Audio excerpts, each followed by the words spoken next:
The ideas in your head were all just too good to be true. There was just no way, right, that this Duke basketball team could go undefeated in ACC play throughout the course of the season. Tip your cap to Clemson. They really got Duke this past weekend.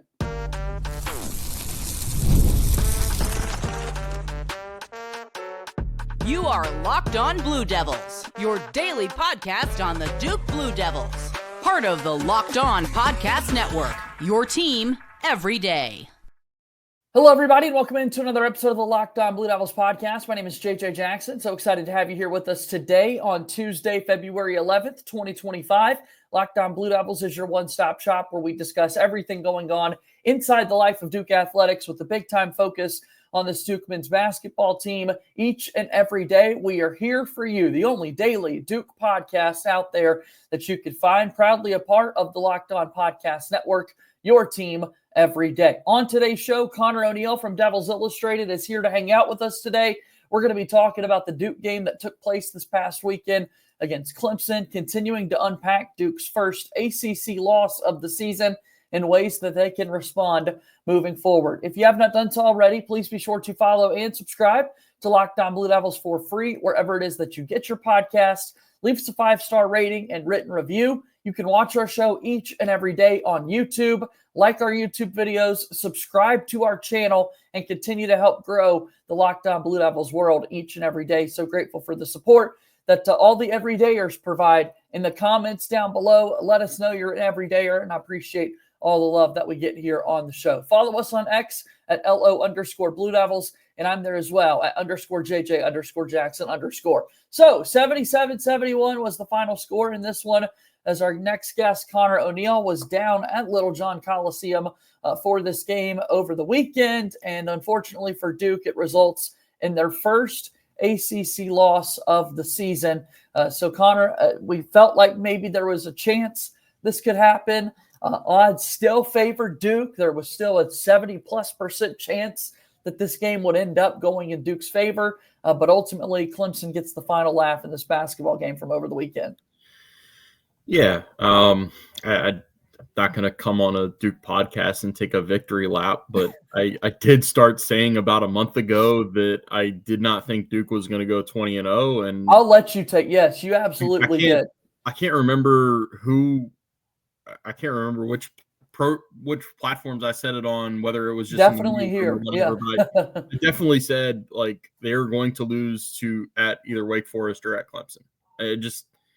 It felt like those were the potential tripping points. And if they had gotten through this one, I was going to start worrying that I was going to be wrong, that they would go 20-0, because I don't think there's all that much of challenging games in the last, they have 7 games left in the ACC slate. I mean, the toughest one is at Carolina to end the regular season, and that's a team in free fall right now.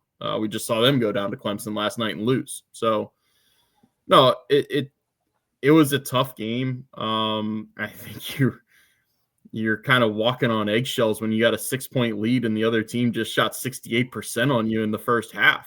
Yeah, I don't know if I've ever seen that, but Clemson was that loose with the ball. They had 10 turnovers in the first half, so when they were getting shots to the rim, they were going in for the most part. They just couldn't get shots to the rim the whole time.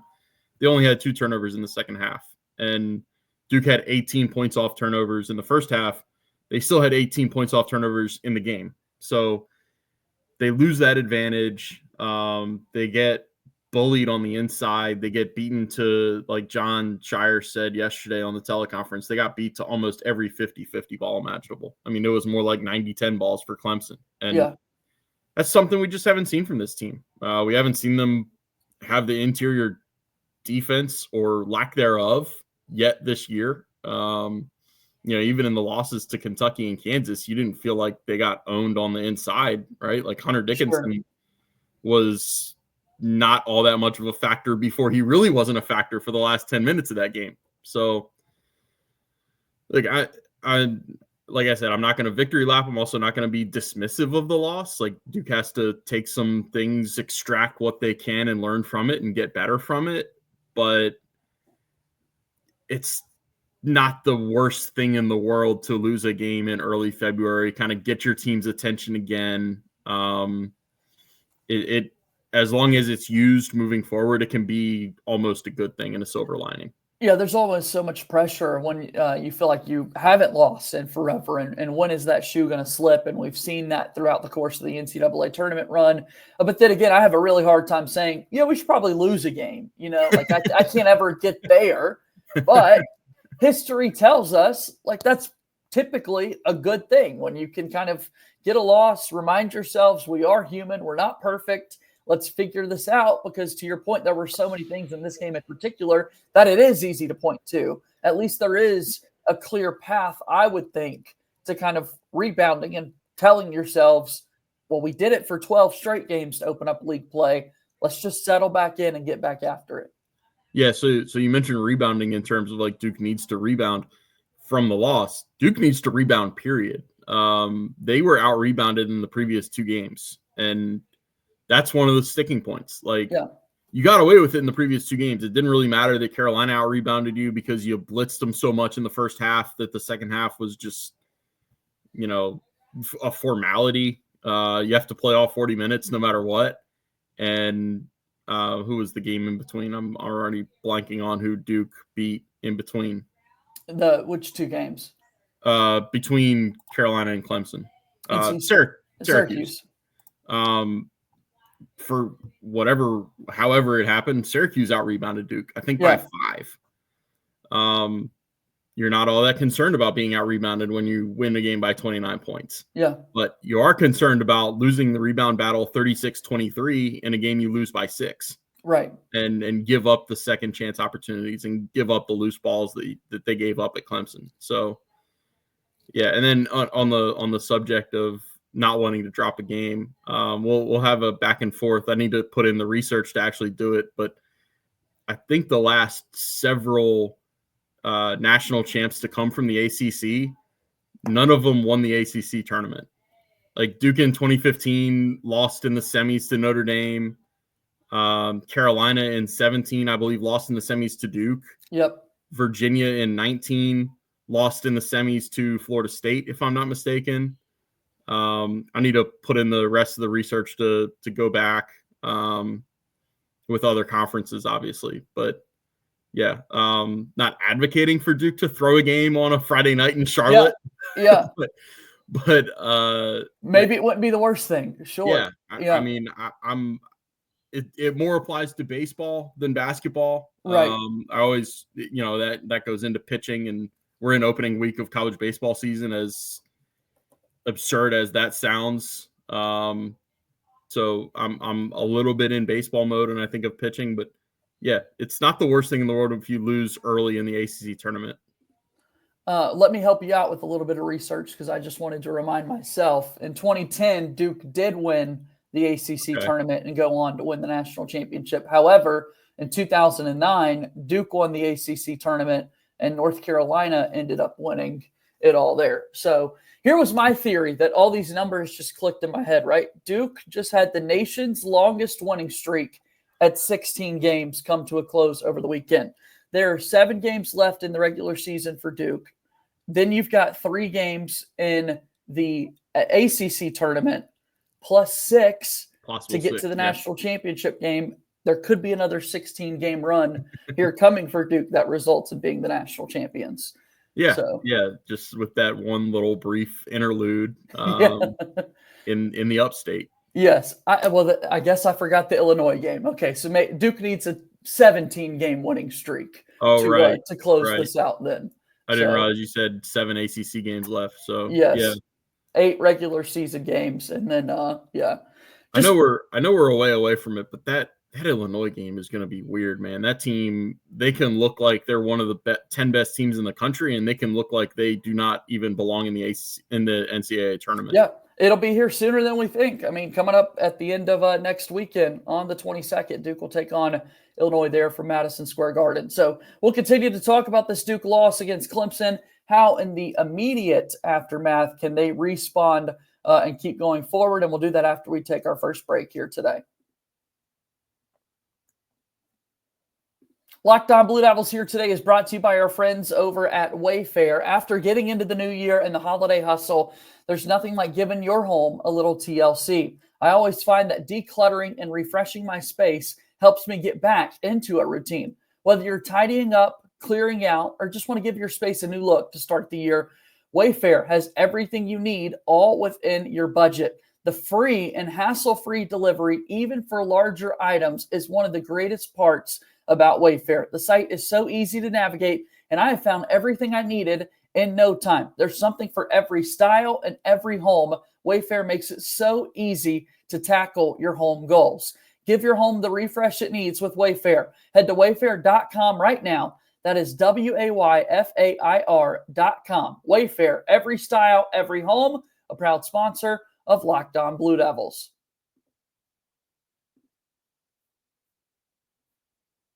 All right, continuing forward here on this episode of Locked On Blue Devils, JJ Jackson alongside Connor O'Neill from Devils Illustrated, continuing to talk a little bit about this Duke game over the weekend against the Clemson Tigers, where we saw Duke lose for the first time in ACC play this season. Looked definitely at rebounding the basketball, points in the paint. Clemson had a decided 40-22 margin. Really, really big game for Victor Locken. Although, to your point, like you just mentioned, the North Carolina Tar Heels lost last night to Clemson, and in that first half in particular, Victor Locken was a big reason why. I know that for leading up to the game, I was someone who was focused so much on Chase Hunter and Ian Shefflin and what they can do, but a couple of other players can really step up for this Clemson team. Yeah, I'll put my hand up and call myself out for believing that Clemson would have a stumbling block game and thinking that they wouldn't be able to get up for a second game in 3 days. And good Lord, they proved me wrong. I think between the second half against Duke and the first half against Carolina, Victor Locken might have had about 32 or 35 points, something ridiculous, because he had 20 last night in the first half. And I don't know if he scored in the second one. He was unbelievable.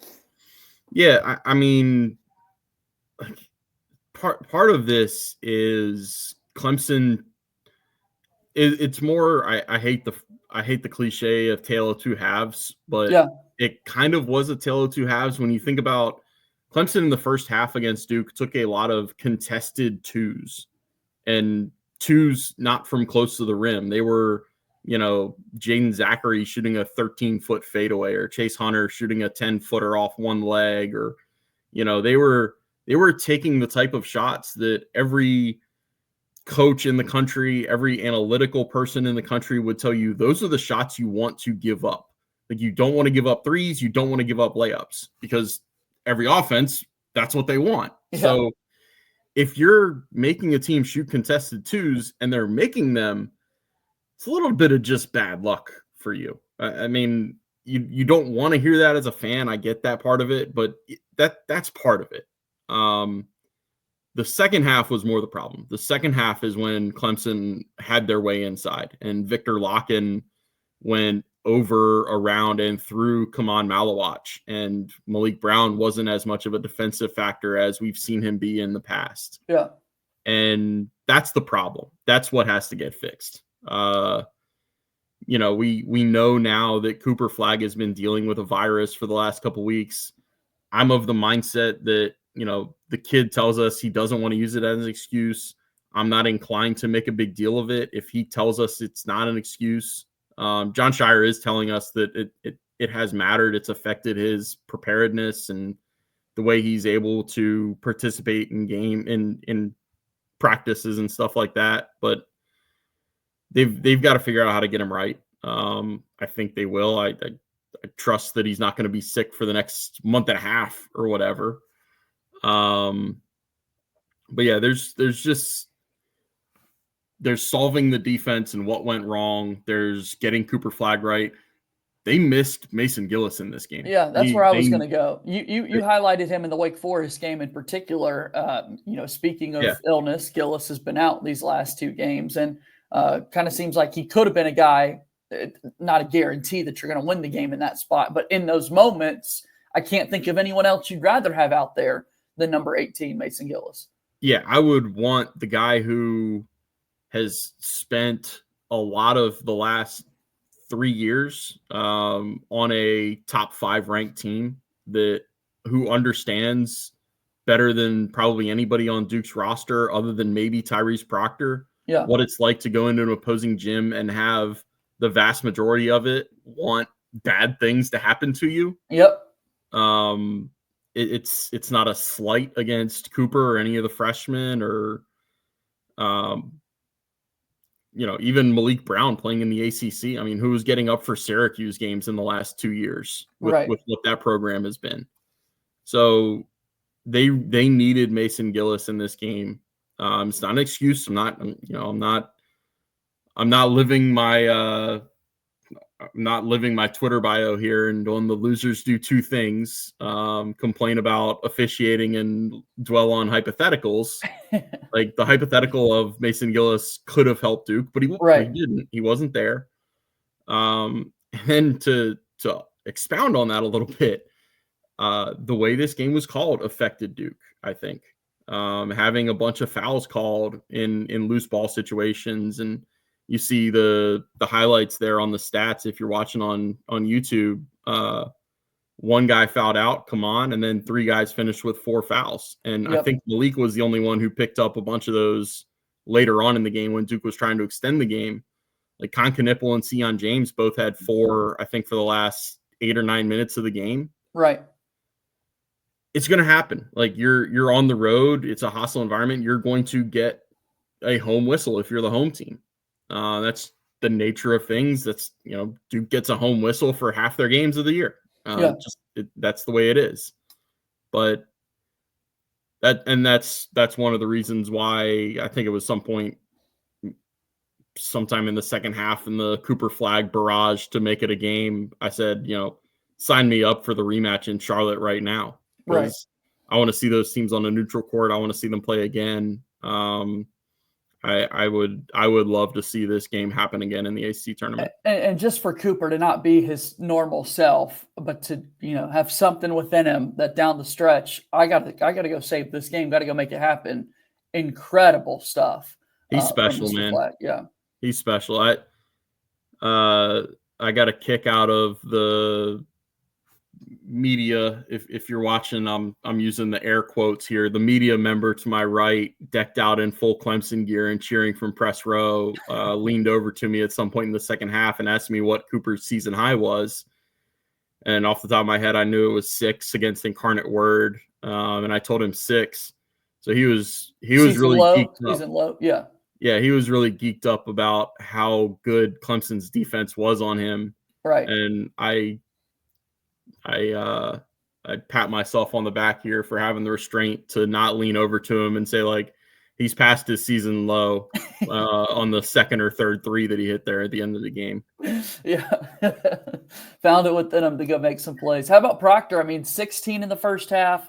He had a really great game, season high 23. Concanipple had 14. I mean, his thing, like we said, was just the foul trouble and not being able to be out there in certain stretches throughout the course of the game. First game this season that Concanipple hit 2 or more 3-point shots and Duke fell. They previously had been 16-0 on the year, and now that number has certainly changed. I think I'm one that, let's look for the positives a little bit here. I think offensively, Duke was figuring it out. As frustrating as it could be at sometimes, there were losses earlier in the year where, particularly in those Kansas and Kentucky games, there were stretches, even the Incarnate Word game and some of those games that Duke actually won, like we're talking about. What are they doing offensively? What is going on here? Yeah. And it didn't really feel like that was the case in this game. And I think you feel better about Duke having to fix its defense than its offense, because their defense, they'd been so good on that end of the floor for almost the whole year. I mean, you can go back, like even Auburn, that's their worst points per possession. And I think if you looked at what Auburn has done to everybody else, you'd actually feel kind of good about the defense that Duke played in that game.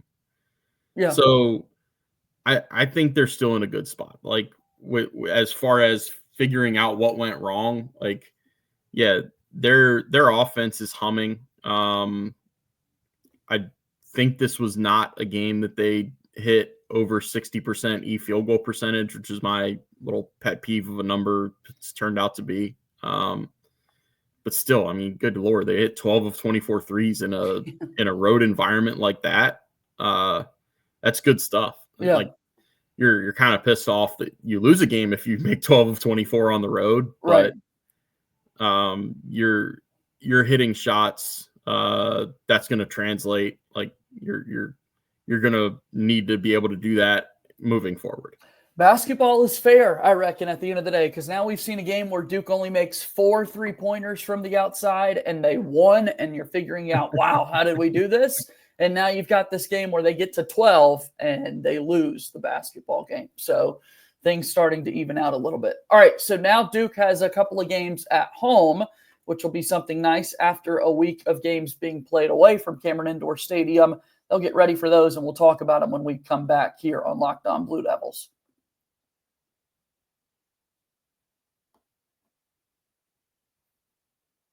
All right, thank you so much, Ricky. Locked On Blue Devils, your first listen and first watch each and every day. For your second listen, go ahead and check out the Locked On ACC podcast. Alex Dono and Kenton Gibbs keep it real and bring you the truth about where your favorite ACC team stands within the conference. Remember, each and every week, we're all a part of the Locked On ACC squad, bringing all the hosts together to talk about a variety of different topics. You can find Locked On ACC on YouTube or wherever it is that you listen to your podcasts. Locked On ACC. Go make that your second listen of the day.